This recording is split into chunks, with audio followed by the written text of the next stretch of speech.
இன்றைய வேளாண் ஆலோசனை நேரத்தில் கோயம்புத்தூர், ஈரோடு, திருப்பூர், நீலகிரி ஆகிய மாவட்ட விவசாயிகளுக்கான வேளாண் ஆலோசனை.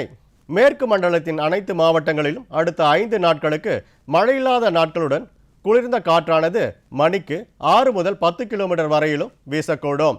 தொடர்ச்சியான வறண்ட வானிலை நிலவுவதால் அனைத்து பயிர்களுக்கும் மண் ஈரத்தினை பொறுத்து நீர்ப்பாசனம் செய்யலாம். நெல் பயிரில் அதிக பனிப்பொழிவு காரணமாக நெல் தானியம் நிறமாறும். எனவே 1 ஏக்கருக்கு கார்பன்டசிம் 12% மற்றும் மேங்கோசெப் 63% WP 200 கிராம் என்ற அளவில் தெளிக்கவும். தற்போது நிலவும் வானிலையால் நெற்பயிரில் கதிர் நாவாய் பூச்சி வர வாய்ப்புள்ளது. எனவே விவசாயிகள் வயலை நன்கு கண்காணித்து தாக்குதல் தென்பட்டால் டைக்ளோர்வாஸ் என்ற மருந்தை 1 லிட்டர் தண்ணீருக்கு 2 மில்லி வீதம் தெளிக்கவும்.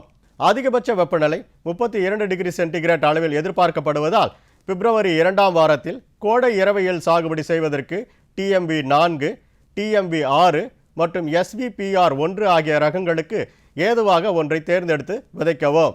வறண்ட வானிலை நிலவுவதால் கரும்பில் இளங்குருத்து புழு வர வாய்ப்புள்ளது. எனவே விவசாயிகள் அடிக்கடி தண்ணீர் பாய்ச்சி வயலை நன்கு ஈரமாக வைத்துக் கொள்வதன் மூலம் இந்த தாக்குதலை குறைக்கலாம். மேலும் பயிர் மூடாக்கு செய்வதன் மூலம் இந்த தாக்குதல் குறைவதோடு மட்டுமல்லாமல் நீர் தேவையையும் குறைக்கலாம்.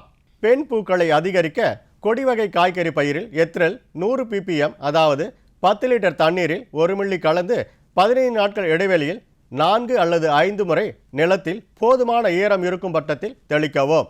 தென்னை மரத்தில் தற்போது நிலவும் சூழ்நிலையால் இலைக்கருகள் நோய் வர வாய்ப்புள்ளது. எனவே விவசாயிகள் மரத்தை நன்கு கண்காணித்து தாக்குதல் காணப்பட்டால் கார்பன்டசிம் என்ற மருந்தை 100 மில்லி லிட்டர் தண்ணீருக்கு 2 கிராம் என்ற அளவில் கலந்து வேர் மூலம் செலுத்தவும்.